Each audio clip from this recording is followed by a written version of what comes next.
Nah ini menarik pemirsa, kita lanjutkan dialog bersama Pak Sarki. Kali ini kita bahas soal kerusakan masif pangkalan Amerika di Timur Tengah akibat serangan Iran. Tapi Pak Sarki, sebelum kita ke sana Pak Sarki ya, kita lihat dulu tayangan di plasma ini.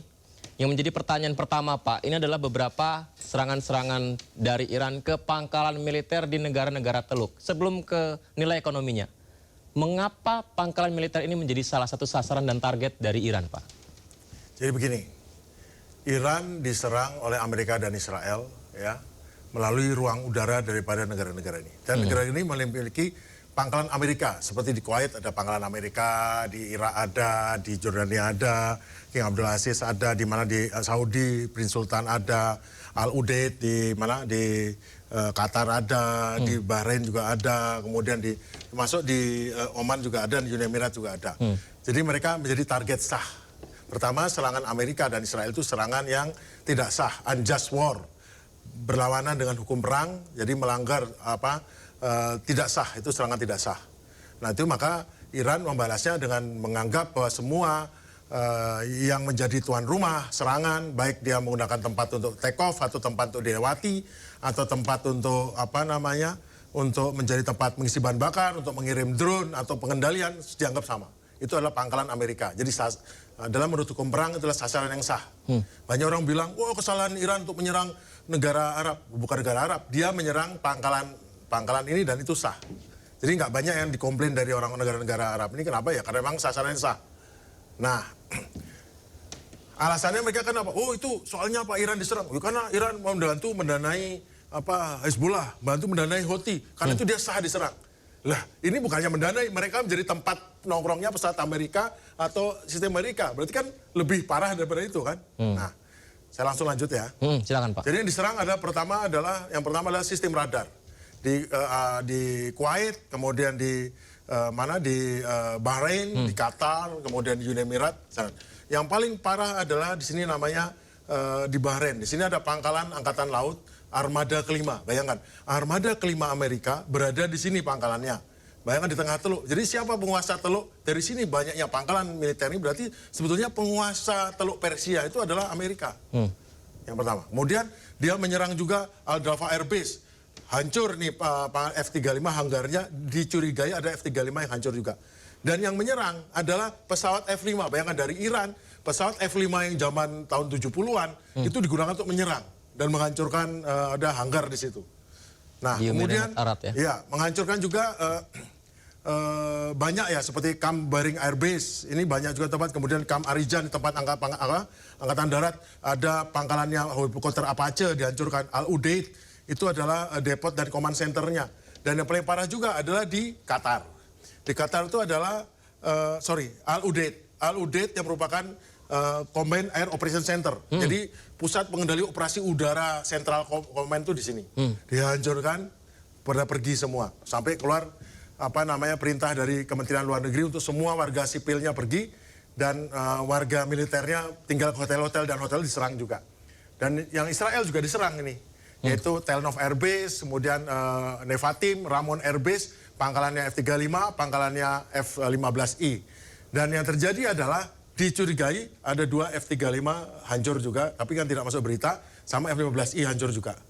Kemudian selain 2 F-35 Amerika yang ada di sini, selain yang ditembak jatuh, bukan tembak jatuh, yang hancur gara-gara sesuatu terbang rendah, kemudian dia harus pasang medali Al-Dafra. Kemudian hancur juga di King Abdul Aziz Air Base, dan Sultan ini adalah ada pesawat AWACS, dan pesawat KC-135-3 hancur. Kemudian ini banyak sekali kehancuran yang terjadi di sini. Dan kalau di Tumrait Air Base, di sini ada untuk monitoring komunikasi antara Timur Tengah dengan Diego Garcia. Kita bisa lihat lagi, nah ini Israel, ini sasaran dihancurkan di Israel. Itu sasarannya bagaimana Pak? Iya, jadi di sini ada beberapa pangkalan udara, baik yang di Negev, dan ini dihancurkan dengan menggunakan rudal. Kombinasi rudalnya rudal macam-macam, ada rudal jelajah, ada rudal hypersonic, dan ada rudal drone ini. Nah, silakan. Jadi yang paling spektakuler adalah menghancurkan Al-Dafra. Pertama diserang dengan kombinasi drone drone 136 Syahid, jumlahnya 200, sehingga menghancurkan radar termahal, radar harga $1 miliar. Kemudian setelah itu dihantam dengan rudal Khoramsar. Wah, hancur jebol ini pangkalan termasuk F-35 hanggarnya. Jadi kerusakan ini sangat total. Ditambah dengan Israel itu lebih dari 6 miliar. Kalau mungkin di negara Arab sendiri sekitar 5 miliar. Baik. Tapi angkanya sebetulnya lebih daripada itu. Sebelum ke sana, Pak Sarki maaf dipotong. Jadi pangkalan-pangkalan militer di negara Teluk ini digunakan Amerika untuk menyerang Iran dan menjadi landasan Iran menyerang pangkalan militer tersebut sebagai upaya defense. Mereka adalah fasilitas angkatan militer Amerika. Ada yang fasilitas untuk darat, laut, udara, tempat mereka berlatih, istirahat, menginap, pangkalan aju, menambah, mengisi bahan bakar, mengisi senjata, semua di sini. Jadi Bayangkan bukan pangkalan. serangan Iran ini ke negara ini bukan karena mereka proksi Amerika, bukan? Mereka adalah proksi. Itu artinya sekutu kan proksi. Kalau Iran Mereka proksi, sekutunya oke. adalah proksinya adalah Libanon, Hezbollah dan Houthi serta Hamas. Organisasi. Kalau mereka negara-negara ini adalah proksinya Amerika. Oh, oke. Bayangin, mereka Proksi punya Amerika. pangkalan di sini. Dia punya blanket overflight, bebas terbang kapan saja, nggak perlu cerita apapun. Mereka ngisi senjata di sini. Pesawat pengintainya mengintai Iran bolak-balik dari sini. Pesawat tankernya terbang dari Prince Sultan mengisi bahan bakar di udara untuk nyerang ke situ. Untuk itulah Meskipun mungkin terbangnya dari sini, tapi dari Jordan pun terbang ke sini. karena bebas Amerika di sana sebagai proksi sekutu Bayangkan mereka. A10-nya juga dari sini. Lah terus namanya kalau bukan proksi apa? Ya mungkin apapun namanya, mungkin lebih dekat dari proksi malah. Malah sekutunya Amerika. Jadi Iran melarang Amerika dan sekutunya lewat sini, itu adalah sah. Karena Amerika dan Israel menyerang, maka Iran melarang sekutunya. Jadi menutup di sini itu bukan tindakan ilegal, tindakan sah, sesahnya sah. Serangan Amerika Israel itu tidak sah. Blokade Amerika itu tidak sah. Sahnya kenapa? Karena dia mendeklar, karena dia sebagai paling terkuat di dunia, jadi kita mengiyakan. Kalau nggak mengiyakan, nanti kita diembargo sama dia. Kalau jangan ancaman, main ancaman yang dipikir, yang kita sering mikir, negara demokrasi, negara liberal itu pasti ikuti aturan. Tapi ternyata tidak begitu, ada konflik semacam, baru kita sadar. Kamu dukung saya nggak? Kalau nggak, nanti kamu tak sanksi loh. Sanksi primary, sanksi secondary. Sanksi secondary itu apa? Kalau Iran menjalin hubungan dengan negara lain, negara lain itu kena sanksi juga. Akibatnya banyak negara yang nggak berani. Tapi sekarang kan sudah terbukti bahwa Iran mampu menangkis serangan dan membuat Amerika kesulitan. Banyak negara yang sudah tidak terlalu percaya akan sanksi itu nggak takut. Malaysia memutuskan perjanjian dagangnya, wes nggak mau saya ikut. Spanyol nggak mau juga. Inggris malah saya nggak mau bantu kamu. Jadi banyak negara yang sudah menyatakan tidak. Kenapa? Karena dia ya memang sudah waktunya emporium Amerika ini mungkin sudah tidak sekuat itu, dia runtuh. Karena ada negara-negara adidaya baru yang timbul yang punya pilihan bagi masyarakat dunia untuk memilih tidak harus dengan Amerika ataupun dengan Amerika bentuk hubungannya tidak seperti dulu. Baik, Pak Sarki tadi juga sempat menyinggung tentang kerugian dari serangan Iran ke pangkalan militer di negara Teluk, pangkalan militer Amerika Serikat. Kita lihat tampilan berikutnya. Ini dia Pak Sarki. Wow, besar sekali ternyata kerugian. Ini estimasi biaya yang dialami pangkalan-pangkalan tersebut ketika diserang Iran. Silakan Pak. Al Udeid Qatar ini 1,1 miliar. Belum dihitung radar TAT yang di sini. Kemudian pangkal Airways Uni Emirat ini harganya 500 juta dolar. Kemudian Irak, kenapa mahal sekali? Irak dia 1 miliar. Dia adalah pangkalannya pesawat tanpa awak, tapi juga dia mempunyai radar jarak jauh yang untuk mengawasi seluruh Iran, memastikan itu dihancurkan, radarnya dihancurkan ini, makanya mahal sekali ya. Kemudian Prince Sultan 1 miliar, karena apa? Yang hancur di sini pesawat AWACS yang mahal, AWACS saja udah 500 juta rupiah, 500 juta dolar saja. Ditambah dengan pesawat KC Stratotanker ya. Kemudian di Jordania ini juga ada beberapa dihancurkan ya. Kemudian untuk Bahrain ini adalah pangkalan armada kelima Amerika 200 juta. Memang banyak bangunan yang dihancurkan. Tapi uniknya dengan pangkalan ini tidak hanya dengan rudal atau drone, tapi juga pasukan khusus Al-Quds itu menghancurkan. Jadi dia menggunakan kapal selam mini dan menggunakan drone laut untuk menghancurkan dermaganya. Dan bahkan ada satu pesawat kapal perusak yang rusak juga lambungnya gara-gara dijebol. Itu pasukan khusus ini, pasukan kataknya atau pasukan khusus angkatan lautnya ya. Kemudian di Kuwait juga ya mahal, dan juga pangkalan di Uni Emirat ini tadi. Yang lainnya kan belum dibahas ya, tapi totalnya adalah sampai 6 miliar dolar. Termasuk 6 miliar dolar. termasuk di mana di Israel. Israel termasuk. Tapi itu kan baru harga fisiknya. Contohnya di Al-Udeid. Ini yang dihancurkan apa? Penyimpanan precision guided missile. Jadi missile peluru kendali yang mahal itu dihancurkan. Nah, itu kan nggak dihitung. Berapa banyak hancur sehingga akhirnya banyak pesawat-pesawat Amerika tidak bisa mendapatkan stok. Itu mungkin 10% stoknya Amerika di dunia dihancurkan di situ. Ini kan estimasi Pak ya, tapi sebenarnya bisa lebih dari ini berarti? Oh iya, harganya kan banyak sekali. Dengan hancurnya di sini, berarti orang-orang kan pada pergi. Itu kan banyak perumahannya dianggap sudah nggak bisa dipakai lagi kan, sudah pada saat pergi langsung di penduduk setempat lalu kan sudah langsung menghancurkan semua. Pak Sarki, dengan kondisi yang seperti ini Pak, ini kan awal pangkalan militer ini kan untuk melindungi sebenarnya negara-negara tersebut Pak ya, negara teluk. Ya dimulai dengan perang ya? Irak dulu lah, kan dulu Irak tuh negara di sini, Irak tuh babarnya cuma seperempatnya Iran, ini nih Irak nih, seperempatnya Iran. Nah Irak ini kemudian untuk melindungi maka dan kali Irak sekarang ada Iran untuk melindungi, kamu bikin perjanjian. Nah, semua seneng kan, nanti dapat bantuan Amerika, pelatihan pendidikan di Amerika, kemudian dapat kemudahan, kemudian apalagi menggunakan dolar. Ya memang kalau negara dikuasa tuh ya pasti banyak mendekat. Nah itu Pak Sarki. Masalahnya lama-lama kan negara dikuasa ini enggak, apalagi ketemu dengan pemimpin kayak Trump, artinya kan dia tidak mau fair lagi, ada pesaing lagi di dunia ini yang lebih produktif. Nah itu udah mulai kan. Kalau dulu mungkin dia fully ekonomi kuat, tapi sekarang akhirnya muncul China sebagai kompetitor, Rusia kompetitor. Nah itu kan berarti ada pilihan lain dalam ekonomi, dalam hubungan lainnya. Berarti hal itu benar adanya Pak ya? Mungkin terjadi Pak ya ketika negara teluk mulai berpikir ulang, loh kok malah delalah ada pangkalan militer malah ini yang menjadi target. Ya, karena mereka tidak bisa menghalangi Iran naik statusnya di negara adidaya regional. Tadinya adidaya regional di sini ya masing-masing punya senjata, tapi banyak yang pilotnya orang dari luar, Pakistan dan segala macam. Tapi satunya negara adidaya yang sangat kuasa yang menyerang manapun dari ganggu namanya Israel.